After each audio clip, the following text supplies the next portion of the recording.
Welcome, everyone. I'm pleased to be here today to discuss what's new and what's next for TIBCO Spotfire.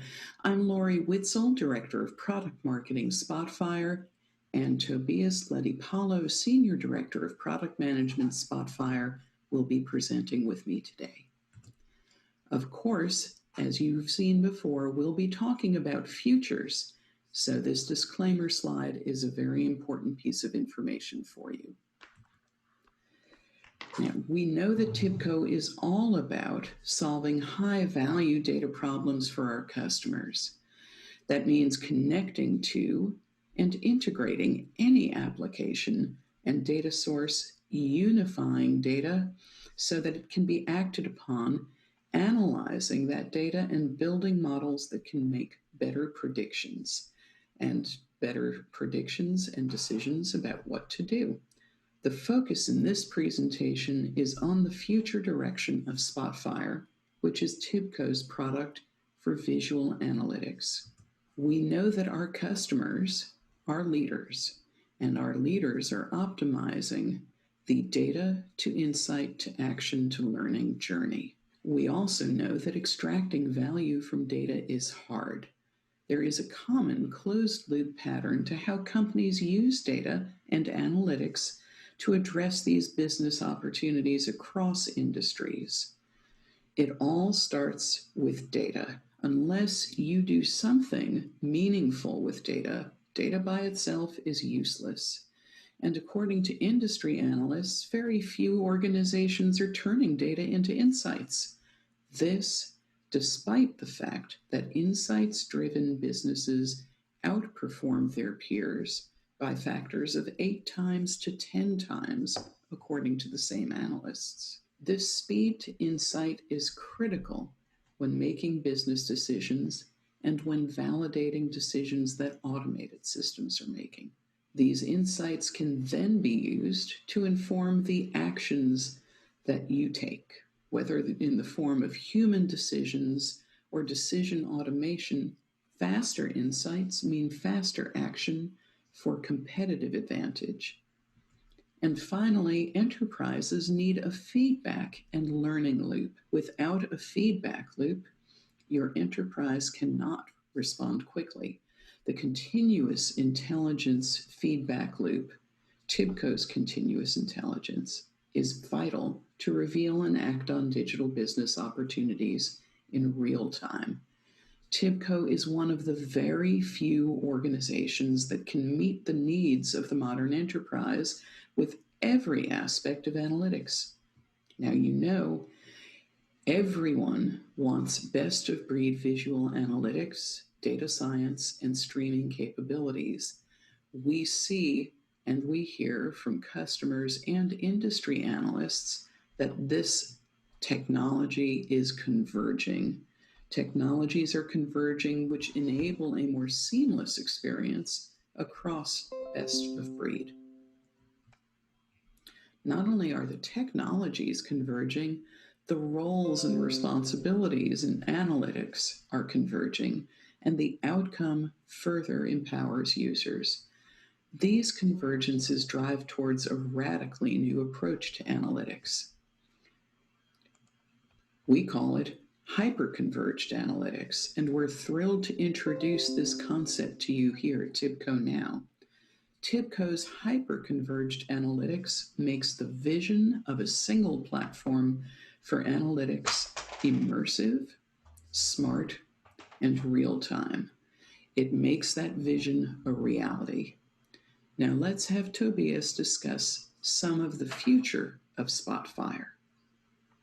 So diving in a bit to these themes of immersive, smart, and real-time, I thought I would use these as categories to talk a little bit about where Spotfire is heading. So if you think about immersive, what you mean there is sort of getting down into the data and feeling that you have your hands in the data.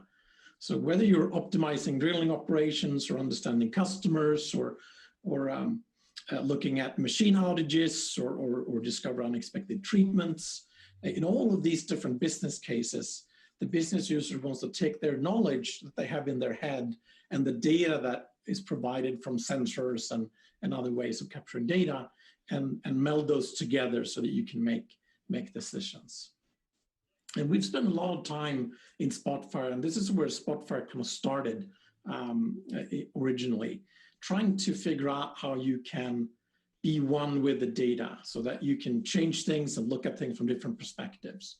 So when I talk about immersive, I'm talking about specific things like the ability to directly manipulate and get feedback immediately, the ability to, if you see something wrong, immediately change it, what we call inline data wrangling, and capturing changes to the data as you're doing them and automatically creating data flows, as opposed to having other applications where you're sort of building pipelines separately and then seeing how they work. Spotfire is very much founded on the idea of directly working with the data.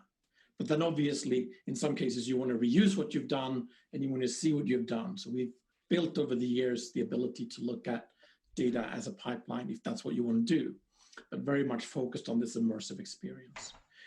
The way that we implement AI is also in service of this immersive experience. So coming up with smart suggestions or good defaults that help you along the way and doesn't interfere with your understanding of the data, or still allowing you to feel that you're in control. And when you're collaborating as a team, our goal is that the team together should be immersed in the data. So when you find something, you can comment on it, discuss it, and somebody else can look at that comment and they can be immediately taken back to the context that you were in when you found that. So clicking on the context would change filters and markings and would put the person in the context that you were when you found that. So having immersive experience for the whole team. That's what we mean by immersive in the Spotfire context. So one of the big things that we're introducing with Spotfire 11 in the service of taking this immersive experience further is mods. So mods are lightweight, pliable components, tailoring Spotfire applications to any industry and any role. So the key thing here from the perspective of the data scientists or analysts or business users is that mods work like all other Spotfire visualizations in that you can work directly with them, you can change them, they're truly immersive. But they extend Spotfire to allow new perspectives and new ways of looking at data that is even more fit for purpose to the particular application or the analysis that you want to do. So just give you two quick examples. So let's say that you're doing a social media analysis, and instead of looking at sort of tables of data, in this case, you want to highlight and focus on the comments and the text. And so you might add a card mod, as in this example, to really make the comments and the text stand out. And in this case, the card mod also supports the idea of annotations right there, right then and there. So this is an example of a mod that's combined with existing visualization and data management capabilities of Spotfire. Same application, you may want to show relationships between different topics and categories. And so in this case, we've added a network chart as a mod to the standard types of visualization so that you can see retail and different categories and how related together. But the key thing with mods is that they are not specific only to these applications. They can be reused and reapplied to other types of data. So you can imagine that the card that I showed you in the previous example could be applied to any analysis where you have sort of text-heavy data and you want to see and highlight that text. And similarly, the network chart can be applied to any data where you have relationships between things and you want to see and highlight those relationships in the context of your analysis. So that's the gist and the idea of mods that we're introducing in Spotfire 11. Will be released later this year. So diving in a little bit to what's our vision here? So our vision is really to take all of these great capabilities of Spotfire and specifically the immersive nature of Spotfire and allow you to extend it in different directions. So the two examples I showed were visualization mods. So lightweight, pliable visualizations that you could drop in and change. But similarly, you could imagine that you were extending Spotfire with new types of calculations. Maybe there's specific actions that you want to add to Spotfire so that somebody can can influence other systems, turn on and off things, machinery, maybe send information to other collaboration systems. A mod could also be something that you apply to orchestrate a workflow through the applications.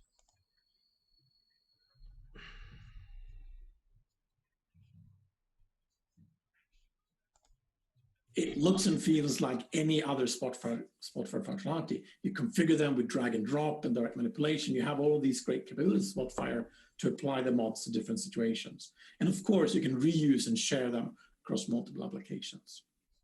And on the back side of things, from the developer perspective, you don't have to spend a lot of time on all the different plumbing and frameworks that Spotfire provides, right? So Spotfire supports in-memory data. You can issue queries to databases. You can handle streaming data. You can have one visualization drive another visualization. All of that is taken care of behind the scenes. And furthermore, mods also works equally well whether you're using the analyst Windows client or the business user web client. So it works in all of these, truly a modern type of extension. And of course, it works on premises if you're deploying Spotfire in your own private cloud or in public cloud in the typical cloud Spotfire environment. So that's our vision for mods. On the first release, we're focusing on visualization mods, but mods as an idea goes way beyond that. And you'll see more in this area coming up from TIBCO. And so obviously the other side of this is that we are on a path to build on these frameworks to provide new, richer visualizations that are available out of the box or through the community or through partners. So here are some examples of things that we have been discussing with partners and customers, and things that we believe that we will add over time to Spotfire. So a framework underneath to make it easy to add these things, and a community and a marketplace where these things can be shared. So you should look at this list as a highlight, as an example of things that we think could provide, but the list goes on, and it could be many, many more things, of course. And I think the specific thing about mods is that it allows you, makes it affordable to create very specific visualization for particular purposes and domains that you may not, usually find in a standard visualization toolkit. And a specific example that I want to mention because of Spotfire's strength in this area is maps. So we know, and many of you are probably using geographic maps, take advantage of the fact that Spotfire supports multiple layers and you can put data on top of maps very easily. Some of you are probably also putting data on top of other type of spatial maps, not just geographic maps, but some of the examples shown here. These are actually things that you can already do in Spotfire today. One of the challenges, though, that we've heard is that it's a little bit painful to have to map the data to these images. You have to manipulate the data, work closely at the data level to make this happen. And our goal, both with mods and also by taking the mapping capabilities further, is to make it very, very easy to, through drag and drop and the usual immersive experience of Spotfire, build these kinds of spatial maps. Because we think it's quite powerful, and especially when you are explaining something to somebody else, to put data on top of a schematic or something that they recognize, whether it be a process, a human body, a factory floor, or in one of the examples here, a wafer map, which is a specific type of visualization used in the semiconductor manufacturing industry. So putting data into a familiar context makes it easier for end users to absorb it and make decisions based on that data. So visualizing data, interacting with it, great. Obviously, you need to get to the data. And we spend a lot of time over the years adding more and more data sources and data capabilities to Spotfire. You can connect to applications like Google Analytics and Salesforce. You can connect to a large number of relational data stores and other things. And you can even build data functions that connect to any kind of APIs and services. And under the hood, what we have been building over these years, and I've talked about this before, if you heard me talk about the future of Spotfire, under the hood, we're building towards a generic framework, a couple of different flavors of it, so that it will be easier to add new data sources. Because one thing we found, and I've been working in this industry for a long time, is that where the data lives is a little bit of a flavor of the year where, you know, there's new databases, new better ways of storing data, managing data come up every time. So we're working on 3 things that we believe will make it easier to get to data and allow more people to get to the Spotfire experience. One is a universal ODBC connector. So the goal for us here is to unlock all of the self-service analytics on top of any ODBC capable data source. And we're seeing actually that most relational databases and many other databases now comes with some kind of ODBC driver. So there's a promising standard there that we're building on. But the second class of things is REST-based APIs. So there's a few standards here as well, but it's not as tightly controlled maybe as the ODBC standard. But our goal, nevertheless, is to have self-service access to REST data providers. In the first instance, probably limited maybe to some kind of standards, Open API standard, OData standard, JSON, but making it really point and click for the end users is the goal. No coding required is the goal. But then on the back end, of course, making it very easy to bridge the gap between what the end user expects and what these API sources provides. And one of the key things here is that we're working on is looking at authentication across the board, so that it would be easy and seamless for the end user to connect to multiple data sources, while at the same time allowing the data providers to tightly control access and make sure that the data doesn't end up in the wrong person's hands.